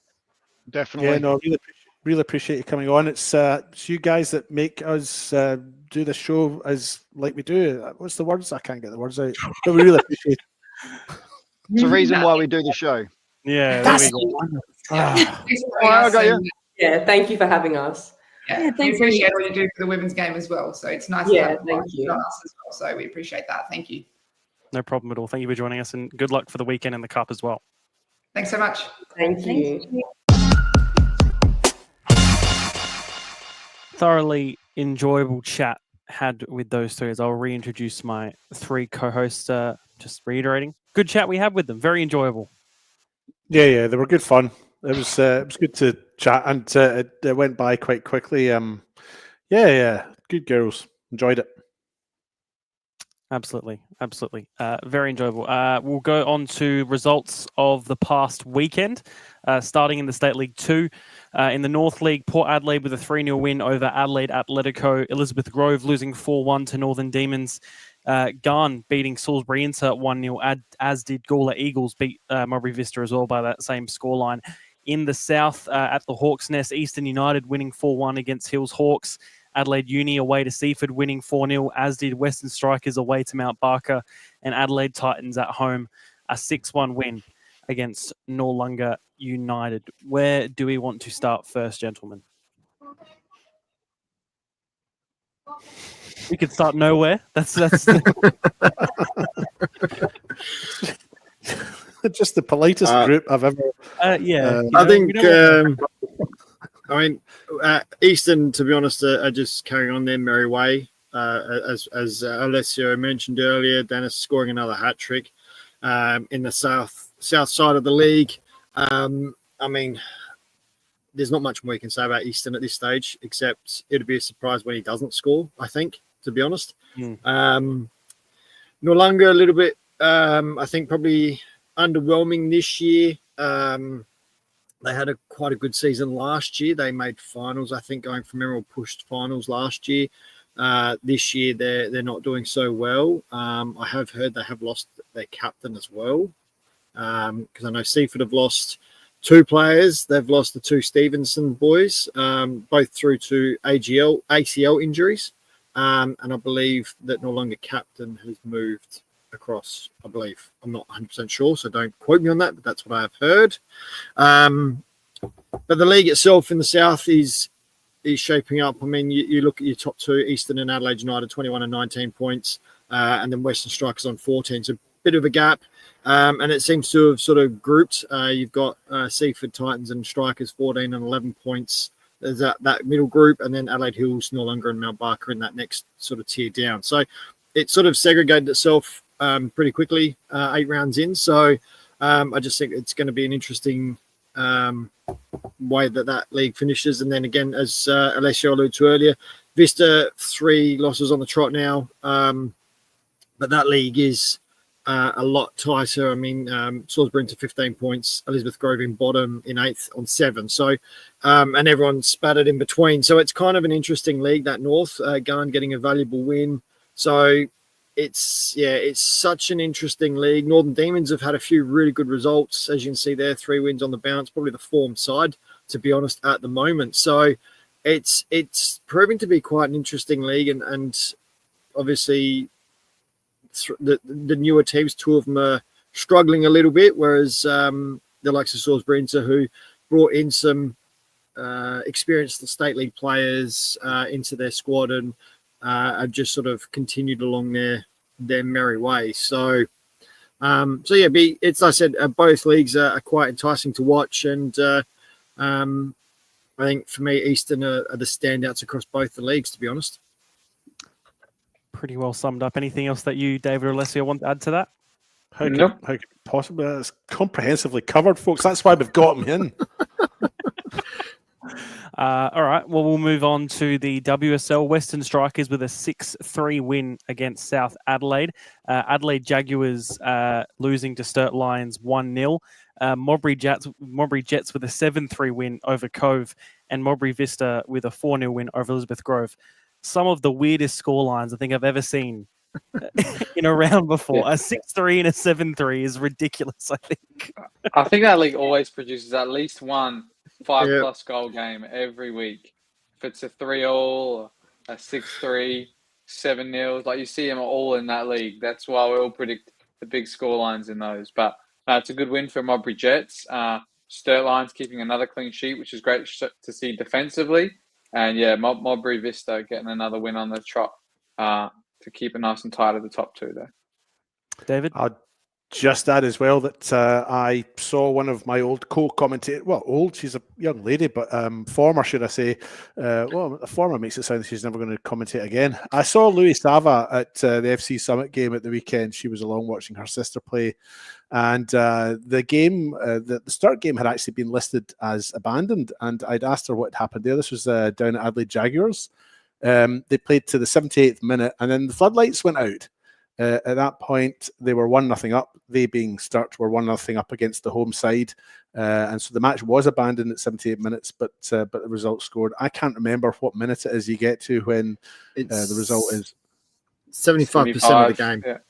So normally about the 75th minute, roughly around there, they call it. If it's whatever the result is from there on, is normally the standing result. Yeah, I knew it was around then. I didn't realize it was a percentage. Yeah. I would have assumed. I think it is, yeah. How do you know what percent of the game you're at? 75th minute, I think. Yeah. Yeah, because I did hear percentage, but I've always worked a 75-minute. That's what I've always worked towards. So I guess you're not sure how long the game's going to go, given injury time and all that stuff. But anyway, regardless of that, a 1-0 win for them. But the match was initially listed as being abandoned, but the lights went out at Adelaide Jaguars. But the result stands, and Sturt obviously had the win. Yep, just looking quickly at the table as well. Modbury Vista 24 points and Sturt on 22. I think the game between those two at Modbury, I think it is in maybe a month or two's time, is definitely the one to look out for in that league. Going on to State League 1, I believe, yes. West Adelaide with a 1-0 win over South Adelaide. Adelaide Blue Eagles 4-2 over Adelaide Cobras. Salisbury United getting back on the winning side with a 1-0 win over Ponty in a local derby there. Cove with a 0-0 draw against Fulham United. Vipers losing 3-0 to an undefeated Sturt. And Adelaide Olympic a 2-1 win over Cumberland United. Where shall we start? Let's start with Mark. Start with Mark. I'll jump across. So South Adelaide unfortunately were beaten for South Adelaide. They were beaten 1-0 by West Adelaide. Very early goal. I think it was like the 2nd or 3rd minute that West Adelaide scored, and South had a penalty in the 92nd minute saved by O'Donnell. Great save. This was the like I said, it was only a couple of minutes in. This was the goal for West Adelaide. I guess the good thing for South, yes, they lost, but the good thing was they only conceded the 1 goal. and they conceded it very early, so that would have ruined their game plan a little bit. But the fact they didn't concede after that is probably is a good thing for them, and they can build on that. And they penalty just coming up here that was won by JJ Rideout for an off the ball incident, which was this here. O'Donnell making a save, and it did surprise me a little bit. They've got Alex Rideout on the park, they've got JJ Rideout on the park, and neither of them stepped up to take the penalty, which surprised me a little bit. But it's learning curve for young Wesley Wheatress, so hopefully he can bounce back from that. But the worrying thing, I guess, for South is the fact that the Pontian's on 4 points, but then Vipers are on 8, Cobra's 10, and Cove 11. So there's still a big gap there. There's 6 points between them and 9th. So it's a bit of work to do for them. And the other game I'll cover is the Adelaide Olympic. Huge win for them. In the end, I think it was Habonimana scored the winner for Olympic, which now puts them up to 4th. Cumberland sort of on a little bit of a slide at the moment, I think. They started off really well, but they've hit a bit of a snag of late and haven't had a good run. So, yeah, massive win for Olympic, which is great for them in their hunt to get back up into the NPL. So after being relegated last season. John, I've got nothing really to add. You've covered it very well again, Mark. But can I just ask about the penalty? So, and I'm not a referee, and I'm not in the business of having a go at referees, but I was curious as to that incident there. The play had stopped, right? The ball had been taken to ground, and essentially the open play had stopped at this point. No, it was still open play. That's the thing. It's still open play. There's no goal kick. There's no nothing. Jackson O'Donnell's just taking the ball as a keeper can. So it's still actually live play. So it's just an off the ball incident. It's as simple as that. Yeah. So it's a standard free kick anywhere on the park. Just happened to be in the box. I think it's a little bit silly of the West Adelaide player, to be honest. Not like the fact is the ball's not dead, so therefore anything goes. And yeah, he was booked. Yeah, he was quite fortunate in the fact that O'Donnell made the save. To be honest, he obviously because he could have thrown away the 3 points there. So yeah, interesting. You're right. I think you're absolutely correct. Actually, Mark, now that you've said that, my instant reaction is, how's that a penalty? Because the play stopped. But you're right. All the goalkeeper's done is collect the ball, and play is continuing. So you're right. Even then, by law, is it say the ball has players stopped in back play? Say someone has just in the most extreme example has punched someone in the box, and the ball and the play's been stopped. Is that still a penalty? Well, that I don't know. But the fact is, we do need a referee. We need to get a referee on. I think the fact that the ball is still there, though, if the ball wasn't there and it was at the other end of the park, and he punched him off the ball down there, then I'm not sure if he would give a penalty. But the fact is, the ball's still there. It's still within roughly the same passage of play. Yes, O'Donnell's got it, but I'd still say it's probably considered the same passage of play. But I don't know what the ruling is. If it's at the other end of the park and he's punched him off the ball, then I'd assume that it would be a penalty regardless, because it's still a free. It should be a free kick. So yeah. So I would assume that it's a penalty at the other end, but I don't know, to be honest, the very intricate laws that are there like that. So, but that's it. I think it's still the fact that it's still within the passage of play. It's probably at the referee's discretion, isn't it? Because ordinarily, anywhere else in the park, if there was an incident like that, and we're probably dwelling on this too long, but if there was an incident like that anywhere else in the park, the referee would probably come over, have a quiet word, and then just let play continue where it is. But because it's in the penalty area, it's a whole different complexity, isn't it? So anyway, we digress. And I'm interesting sorry. Chat. I like having those chats. Alessio, anything you want to add? No, Sturt just on their merry way again. I didn't get to watch the highlights of this one. I saw the goals, in fact, but apparently it was one of a lot of them expected that this was going to be the end of the streak. The first half continued with I think they hit the crossbar a couple of times, missed a few chances, and it took late on into the second half where they finally got some goals. And most of them, I think, were mistakes from the goalkeeper, Seb Matostovic for Vipers. I mean, that first one he couldn't do much. I don't think you could see what the penalty was for, but I think he might have given it away actually. But you see this last one, not this one, the next one where he gets done at the near post. I'm not sure if he didn't see the ball or anything, but Sturt just carry on with another 3 goals and a clean sheet to boot. And yeah, those front 3 again. I mean, Sakani came off in the second half last week. Didn't get in the act of goals, but this week he got in with 2. And Altundag as well got on the end of 1 as well. But yeah, it's good to see, even if you see some of the players come on the park there at the end, James O'Toole and Mohamed Mostashimi, some of the younger contingent of the Sturt team. So yeah, they're going all steam ahead, and hopefully they can continue it and see how long the streak can last. Just looking at that table before we move on, Sturt, as we said, unbeaten, top with 27 points and a 9-point gap to second place Adelaide Blue Eagles, with West Adelaide in third on 16, Adelaide Olympic in fourth on 15, as are Salisbury United in fifth, and then Fulham rounding out those finals places on 14 points. And at the bottom, South Adelaide on 4 points and Pontian with 5 in those 2 relegation spots. On to the WMPL, Adelaide Uni having a 2-2 draw with Adelaide Comets. Adelaide City, as we spoke about earlier, 2-0 loss to Campbelltown. Football SA&TC, 4-0 win over Salisbury Inter, and there was that scoreline at half-time. In fact, West Adelaide with a shock 3-3 draw against Metro United, and West Torrens Burkalla, a 3-2 win over Flinders United. David, we'll just start with you as a quicker recap about the game itself between Campbelltown and Adelaide City. So it was a game I was covering. I was doing a double header on Friday, and I had got there, obviously. Well, I got there from work, so I was there very early, far too early. A lot of hanging around to do.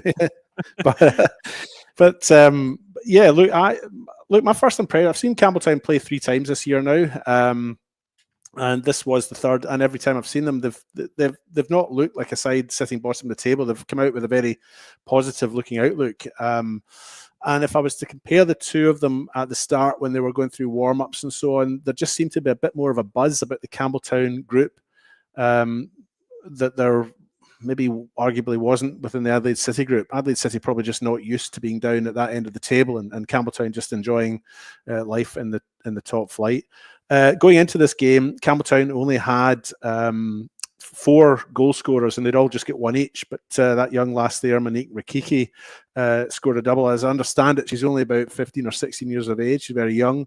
She's the niece of Joe Rikiki. I got chatting to him before the game, and she was very good. The standout player for me was Georgia Ianella, who just commanded the midfield. She came off with probably about 10 minutes to go, but she was just outstanding, head and shoulders above everyone else in the team. And I have seen them play before, and she has been very good, but this week she was just exemplary. She really did stand out. Adelaide City, just again, for them, it just wasn't their night. I think they've only had 1 win all year. I haven't got the table in front of me. I think they've just got the 1 win under the belt. And just didn't click for them again. It really didn't. And I felt that Campbelltown City deserved their 3 points. And they've got 2 tough games coming up. They've got West Adelaide next, I think, and then I think they've got NTC as well in the next 2 weeks. Well, so whether this weekend first as well, I should say. Sorry. Oh, that's true. Yeah. And I did see them in the last round of the cup. They played Cove, and I think that was a 6-0 game as well. So who have they got in the cup, Seb? Sorry. They've got NTC on Friday, maybe Friday, Saturday, one of the 2.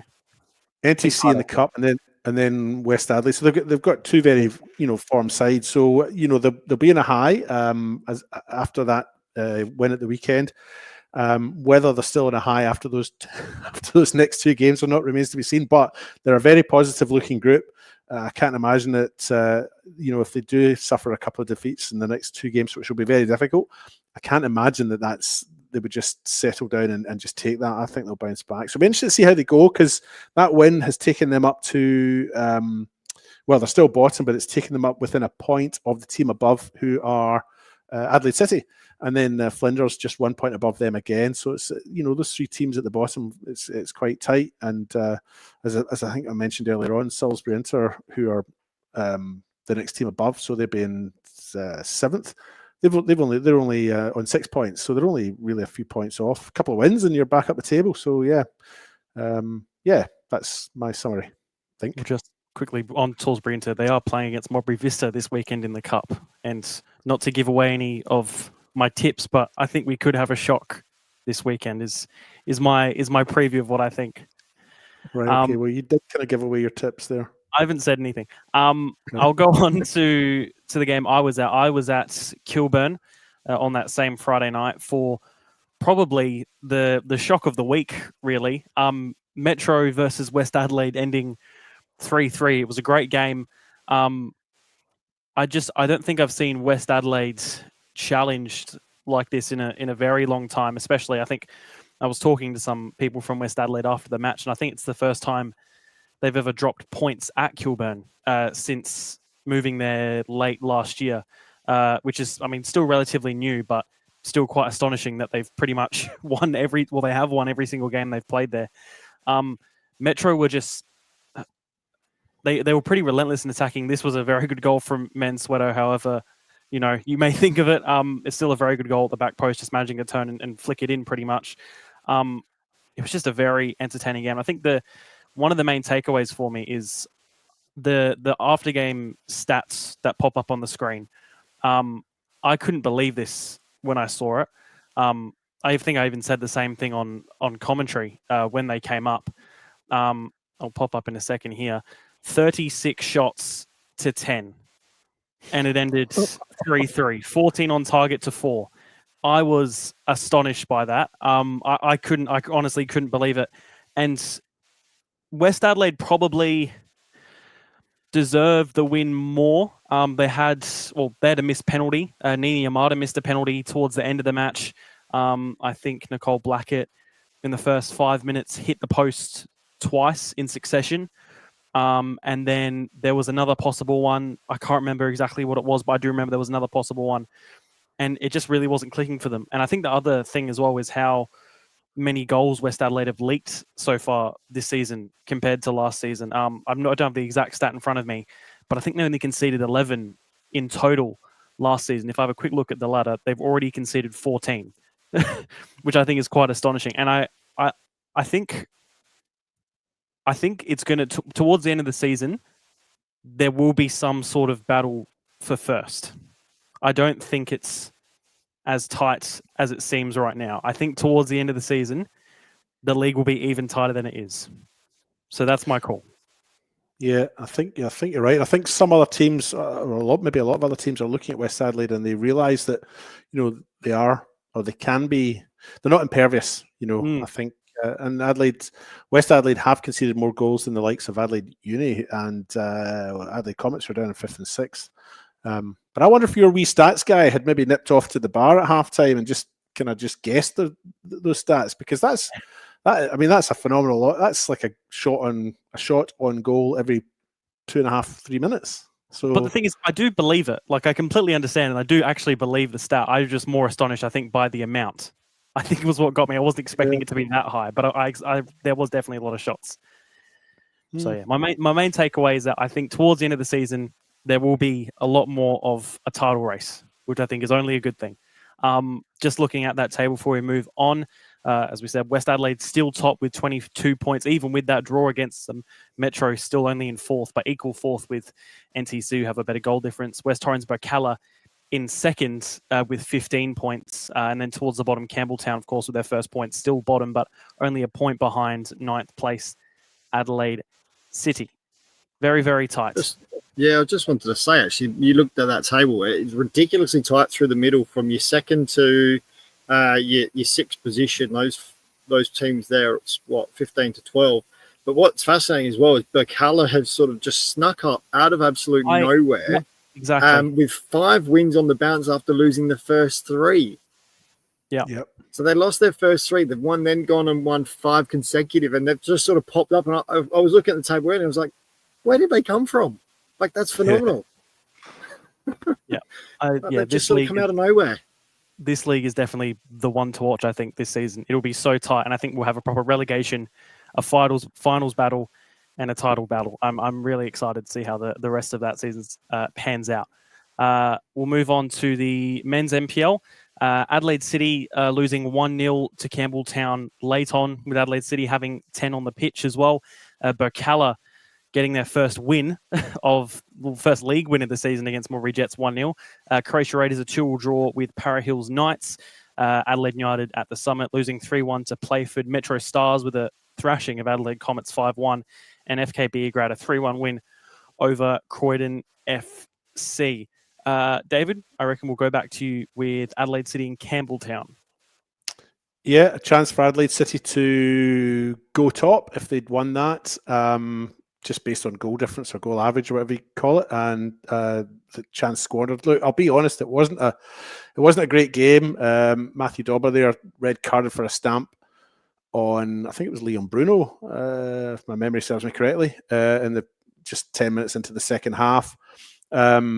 Protesting his innocence, but I think he was the only one protesting his innocence, to be honest. So he was given his marching orders and off he went. And then at the very end, header onto the bar, bounced back out, and Alex Mullen headed in there. I think there was a bit of confusion in that Adelaide City backline as to who should have picked Mullen up, whose responsibility it was. To be honest, Alex Mullen he had a quiet game. He didn't do as much as we've seen him do in the past.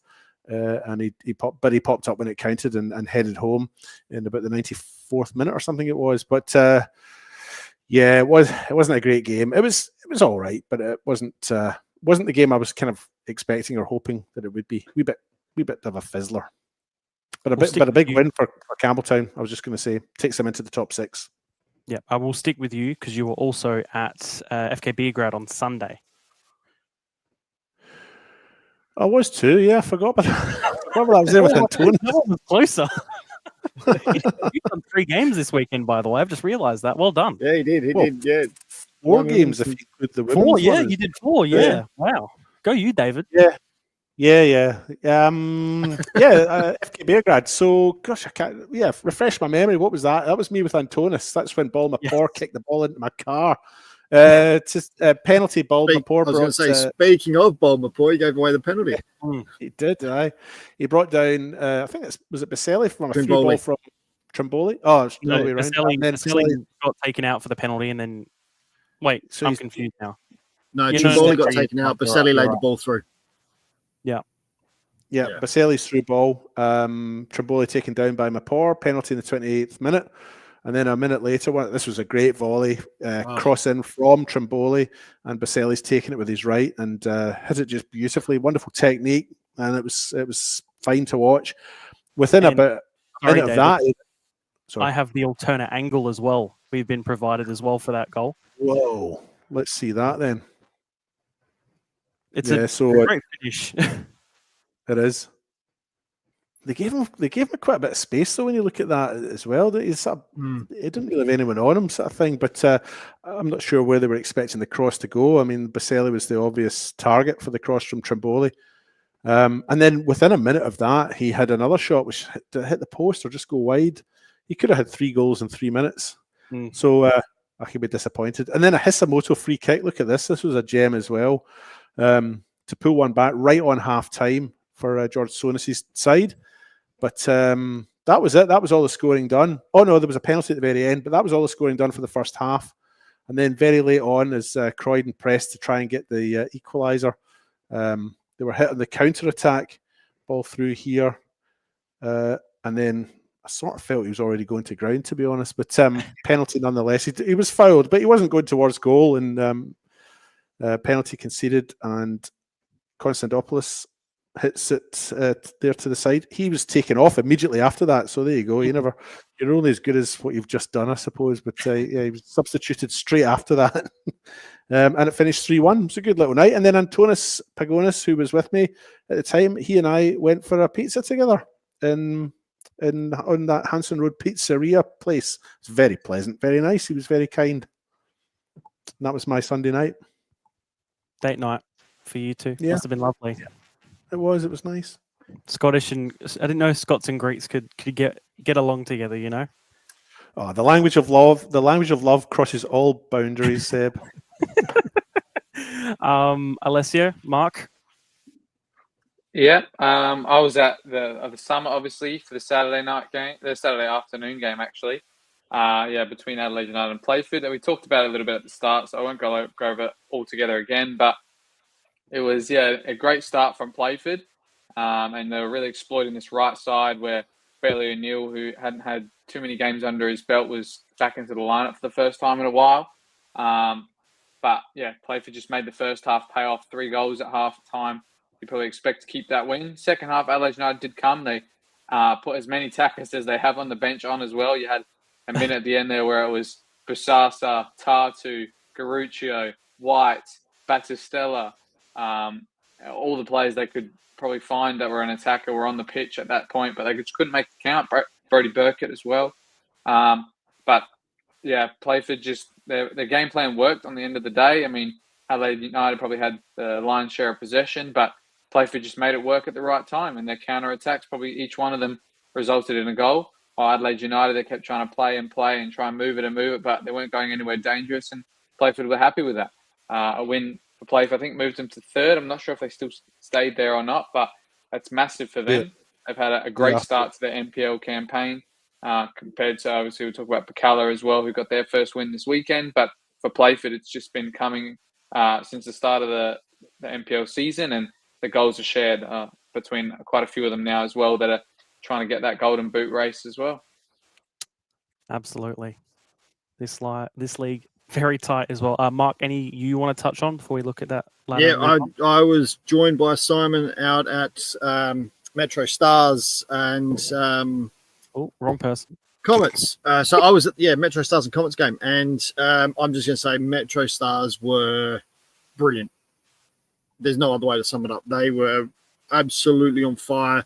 Everything they touched was brilliant. And to be honest, Comets really couldn't cope with Metro Stars at all. They managed to hold them back in the first 10 minutes of the second half. Comets came out, and they actually really, really impressed on Metro in the first 10 minutes of the second half. And but as soon as Metro worked out what Comets were doing, they basically went, okay, cool, we're going to do this, and just played around them. It was quite incredible to watch. Like I said, Comets, first 10 minutes, they changed, they played really high press and things like that. Metro just played around them, and it was like it was a training drill at times for them, and it was just, Metro were impeccable. It was great to watch. So I know Comets sort of set up to try and just soak up the pressure, but they just couldn't match Metro at all, to be honest. If Metro played like this every week, it'd be I felt for Dan Vaughan, because that's the only mistake I've seen him make all year. He's been brilliant for Comets this year, and that I have to admit, a very uncharacteristic mistake from him, to be honest, and he got punished for it. But like I said, that's the only mistake I've seen him make this season. So, but Metro were just brilliant. And then some beautiful. I was managed to catch up with Rob Rende. Had a good chat with him before and after the game, and again they looked after me brilliantly with food and whatever I needed for the call. So that was great. And Metro carry on their merry way. This was the Comets goal was the only sort of blemish. But it was a beautifully taken goal by Stojanovic. I was right behind it, and as soon as he hit it, it was like, that's going in. And I was chatting with Tassie Breeden, the goalkeeper coach, after, and he was, again, their dugout was right behind that, and he goes, as soon as he hit that, I knew that was going in. Beautiful hit from Stojanovic, but that was probably one of the only real highlights of the game, unfortunately, for Comets. David? I was just going to say, quality finishing, isn't it? I mean, each of those goals has been finished with absolute quality, and even Windsor's goal, he's a long way out. It looks easy, because it's an empty net, but he still has to. It still has to get the body right. Still has to get everything so well. Still got to beat the defender that was tracking back. It was just all their finishes, and I was chatting with someone else about it. They just don't score scrappy goals at the moment. Like all their goals seem to be well played or like a proper set piece. Like they're just not scoring scrappy goals. So. And Windsor managed to get through the game without a booking. He did. He gets one more, and he'll get suspended. So he's on 4. Wow. I did a count before the game. I covered all the cards, and I was like, I'm going to check. And he's on 4. Yeah. Funny. Looking at that MPL table, Metro Stars top on 20 points. Adelaide City in second on 17. Playford third on 16. Beergrad in fourth after that poor start of the season in 15 points.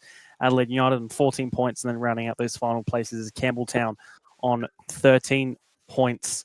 Again, surprisingly, after their poor start to the season, I think. And then towards the bottom, Modbury Jets equal last.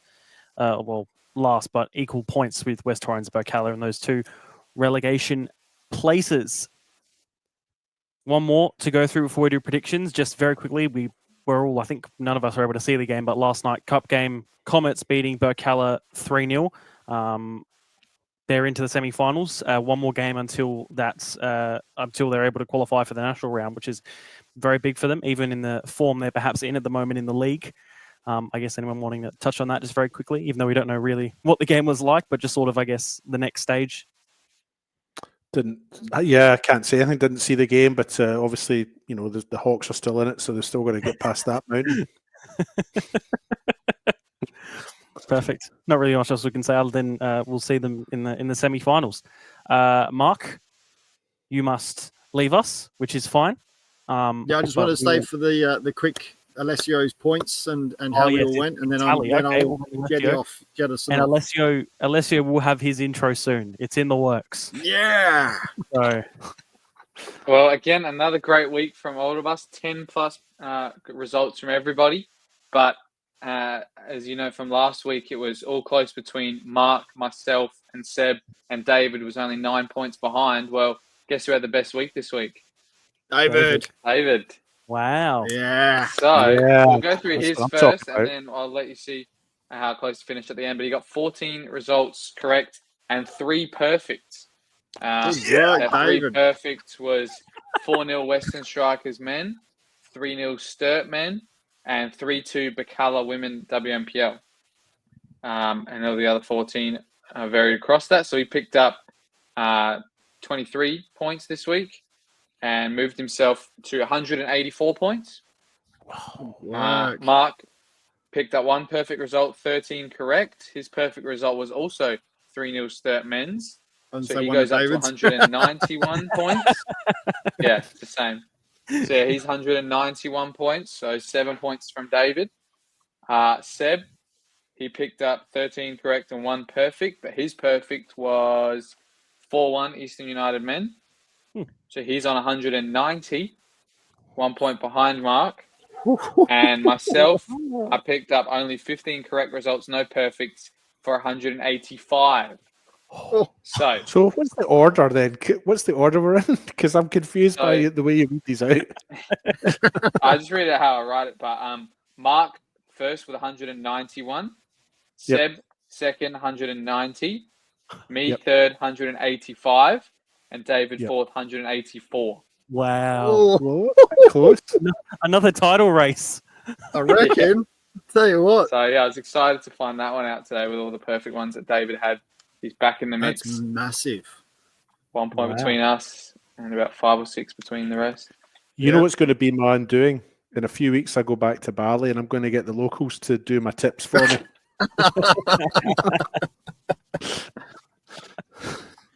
All right, now I must go. Yes. Thank you, Mark. We'll see you I'll send my tips through. Yes. And also, obviously, you guys have a great call for whatever games you're on this weekend. I'm on Croydon at this stage. Yes, and obviously you can't copy David's tips this week. I mean, you could actually. You could wait until it's over, then listen, and then copy them. I could, but I don't. I don't do that though. To be fair, I don't listen back the predictions until I've sent mine through. So okay, yeah, honest man. All right, thank you, Mark. All right, easy done. See you, boys. Perfect. Yeah. All right. Right. 1, 2. Rattle through this very quickly. Okay, I'll try my best. State League 2, North, Garn United versus Modbury Vista. I think this is going to be 2-2. Hang on, I'm not ready. Oh my God. You've got the sheet? Have you got the sheet this week? I've got the sheet. Okay. And that's easier for you to go through all the games, yes? Yeah. So what's the first game? They're in order. So Garn versus Modbury Vista. Garn and Modbury Vista. Garn will win this 2-1. Okay. Let's hear it. I've gone 2-1 Vista. Gawler Eagles versus Port Adelaide. I'm going to go a 2-0 Gawler. I'll go for 2-0 Port. Let's hear it. I will go for a 3-1 Port. Adelaide Atletico versus Northern Demons. I'm going to go for Atletico 2-1. I'll go for Demons 2-1. This is in Demons in Pieri. No, at Atletico. I'm gonna go 2-0 Demons. 2. And then finally, Elizabeth Grove versus Salisbury Inter. I'm going to go an Inter 3-0 win. I'll go for an Inter 3-1 win. I'm gonna go Inter 4-1. And then in the South League, Adelaide Uni versus Adelaide Titans. I'm going to go for a Uni 4-2. I'll go for Uni as well, 3-2. I'm gonna go Uni 4-1. Noarlunga United versus Adelaide Hills Hawks. A big week for them. Short turnaround between games as well. Actually thinking about that, I'm going to. I reckon it'll be 2-0 Hills Hawks. I'll go for 2-1 Hills Hawks. I do wonder whether or not there is the factor of perhaps do you rest players for the league game and then have them all in the cup, or do you do vice versa, depending on how you think you're going to go? Very winnable game in the league as well. So yeah, exactly. I'm going to go 1-0 Hills Hawks. Eastern United versus Mount Barker. I'm going to go 5-0 Eastern. Yeah, 5-0 as well. Wish we could pick how many goals Dennis was going to score, but he'll score 6 in a 5-0 win.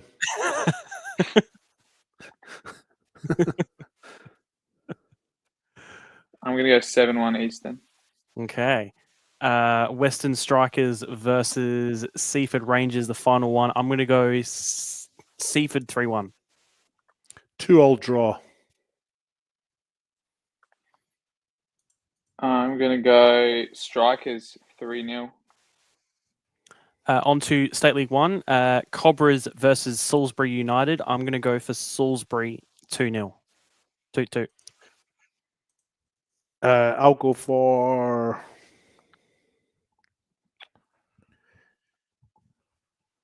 Salisbury as well. I'll go Salisbury 2-1. Okay. Fulham versus South Adelaide, another team who are involved in cup action. Again, a winnable game for Fulham as well in the league too. I'm going to go 1-1. I'll go 3-1 for Fulham. I'm going to go 2-0 Fulham. Pontian versus Cove. I'm going to go for a Cove 4-1 win. I'll go for a 2-2 draw. Who is it against? Cove versus Pontian. At Pontian. I'm going to go 3-2 Cove. Vipers versus Cumberland United. I'm going to go Vipers 3-2.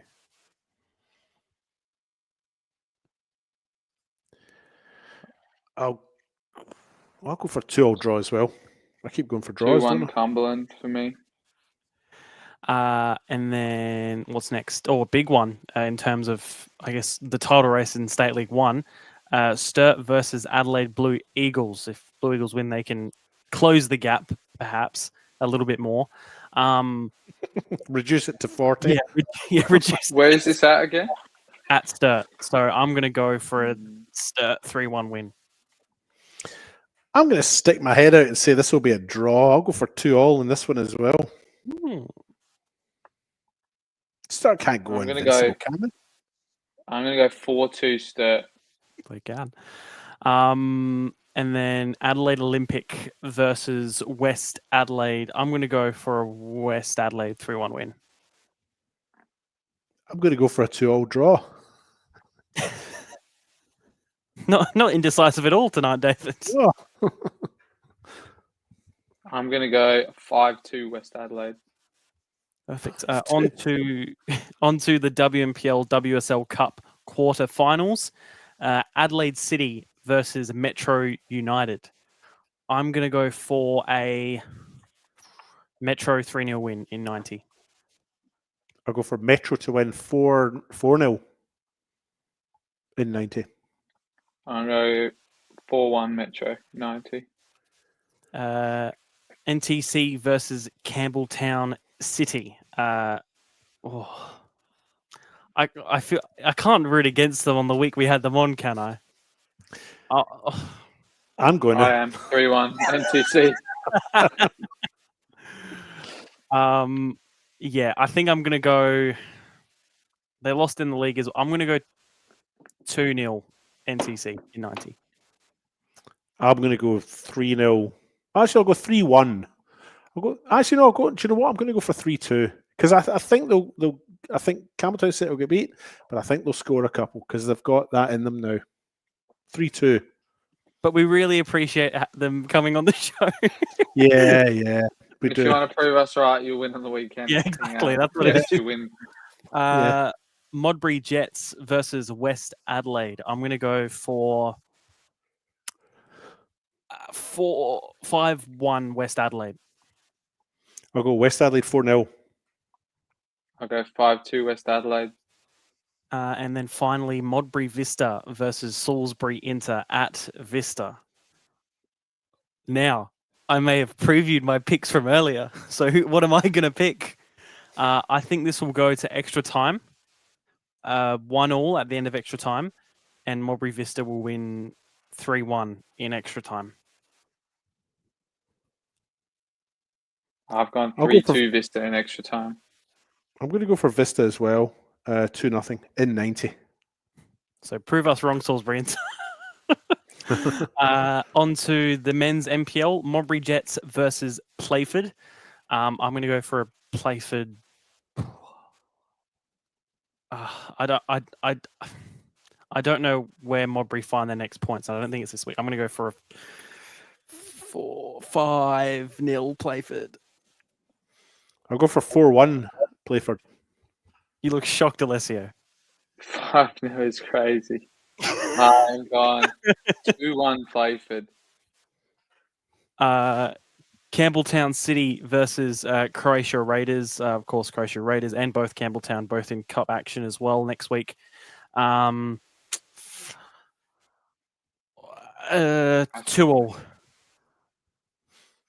I'm going to go for Campbelltown 2-1. Actually, Campbelltown 3-2. I do know as well, I'm pretty sure Josh Murray and Mark Marino are going to be out for this game. Sustaining some pretty serious injuries after the Adelaide City one. Josh Murray is actually going to be joining me on the commentary as well. But I think Raiders might win this one 2-1. Okay, and then Croydon versus Metro Stars. Metro Stars 3-1 win. Yeah, I'll go for Metro Stars as well. 4-1. I'm going to go closer though. 4-3 Metro Stars. Next up is Para Hills Knights versus FK Beograd. Para Hills, I think, a very weird side in terms of what to predict from them week on week. I'm going to go a 2-2 draw. I'm going to go for a Beograd win in this one, 3-1. Although that is dependent on Lorenzo Baselli coming back because he was totally on form and he left the park injured at half time. I understand the injury isn't serious or significant, but he may not be playing this week. If he is playing, Beograd will win this 3-1 and he'll get all 3 goals. I've gone 3-1 Beograd as well. Adelaide Comets versus West Torrens Burkalla. Can we call this a derby or a rivalry, considering the player movements? Considering they played already last night. An internal trial. Yeah, true. Yeah, and last night as well. Yeah, that'll be interesting. I'm going to go Adelaide Comets to win 2-0. I'm actually going to go for Burkalla in this one. I'm going to go for Burkalla to win this one 3-2. I'm going to go a 1-1 draw. And then finally for the men's MPL, Sunday, Adelaide United versus Adelaide City, up north in the Barossa. I want goals. I will be at that game, commentating. I'm going to go 4-3 to Adelaide United. Because, of course, actually, I'm not sure, because those A-League players might have to have a break. I'm not sure. I'm going to go for Adelaide City. I'll go for Adelaide City in this one, 3-2. I'm going to go 3-0 Adelaide City.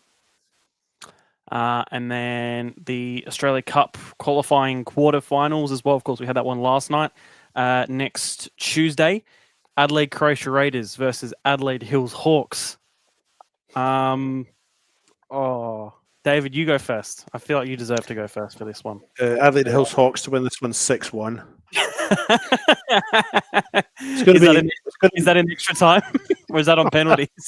It's going to be 1-1 at after 90 minutes, and then the Hawks will get 5 goals in the extra time to win. No, I'll go for Raiders are going to be too strong. They'll win this one comfortably in the 90 minutes. 4-2. Okay, I'm going to go for. I want to go for the upset. I've gone 4-1 Raiders in 90. I'm going to go 0-0 at full time, and the Hills Hawks will just defend the whole game. And then Croatia will get, I don't know, like 4 players sent off for some reason, and Hills Hawks will win 1-0 in the 125th minute. That's my prediction. Yep. Wow. Campbelltown versus Metro, all MPL. I'm going to go Metro to win 3-1.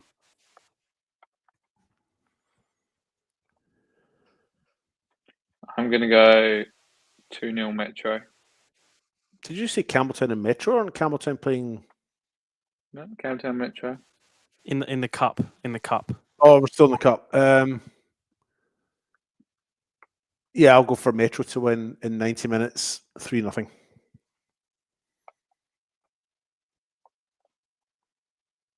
One more. I did 2-0 Metro, yeah. Okay. And then finally, FK Beergrad versus Fulham MPL versus State League 1. I think this. Well, I don't know. What's the strike? What's this one? FK Beergrad versus Fulham. Fulham, yep. I'm not sure. You go, David. I'm going to go for FK Beergrad. I'm going to. They were quite impressive against Croydon at the weekend, and even if Baselli is missing, I still think they'll be too good for Fulham, unfortunately. So I'll go for FK Beergrad in 90, 3-1. I've gone 4-0 Beergrad 90. What did you have, Seb? I'm going to go 3-1 Beergrad in 90 as well, I think.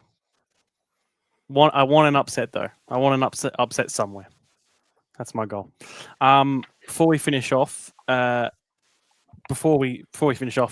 quick question, quick fire almost, because I saw it pop up somewhere. I can't remember where. At the moment, what are your guys' shouts for Player of the Year in the WMPL and MPL at the moment? WMPL, I'm going to say Nini Amada. I agree. MPL. I would need time to think. I mean, Nina Yamada sticks out, but that's because of the number of goals she scored, right? She has been phenomenal, to be fair, though. Yeah, but that's not everything, is it? No. You've got to consider other things. Well, I'm not sure how many goals Anastasia Willoughby scored last year, but it definitely wasn't the same amount as Rachel Quigley, who she won joint with. So you are right there. I think I'd probably agree with Nini Amada, but on the men's side, I think it is much harder. I feel like a Playford player could be in there. I'm not sure who. I haven't seen every team yet either. For me, at the moment, I think I would go for one of Baselli or Dan Ryan. Yeah. It'd be one of my two, I think. As a shout. Yeah, I'm trying to think of what teams maybe have one player leading it all while the other ones have a vote. Yeah. That's the thing. Yeah, Baselli would get quite a few votes in the last couple. Yeah, I'll go with Baselli. David, anything that come to mind? No. No. I mean, I haven't seen Parahills Knights at all yet, but there's nobody there that would stick out for me. Burkalla, I haven't seen them yet either, but I guess they're not doing that. Modbury Jets I've only seen once way back in round 1. I think Luke Baselli and Ryan are probably a fair call. Metro Stars, I mean, they're top of the table. Surely someone in that group. But I feel like with someone at Metro, they take too much points off each other when it comes to that vote at the end of the year because there's so many standout players, if you know what I mean. Yeah. The other thing as well is that with likes of Metro Stars, they're quite an ensemble sort of team. There's not like a main, there isn't a standout because they're just a really good team unit. And that's not to say that FK Beograd and Playford, who we've just sort of picked players from, aren't like that as well. But yeah, I don't know. I couldn't do it on the spot. I'd need a moment to think and maybe get me something next week. Okay. Sorry. And I think I picked Nini Amada before the season starts, by the way. So my prediction's looking pretty good at the moment. Before we finish off, anything from you two to add on for this week? Nothing from me, Your Honour. Just make sure you tune into that game at the Barossa. It's going to be great to watch. Standalone fixture as well. And it's not new venue for everyone to look. It's not standalone. There's another game on standalone Sunday too. In the MPL, no? Yeah, Comets versus Burkalla is on Sunday as well at 2 p.m. Okay. Yeah.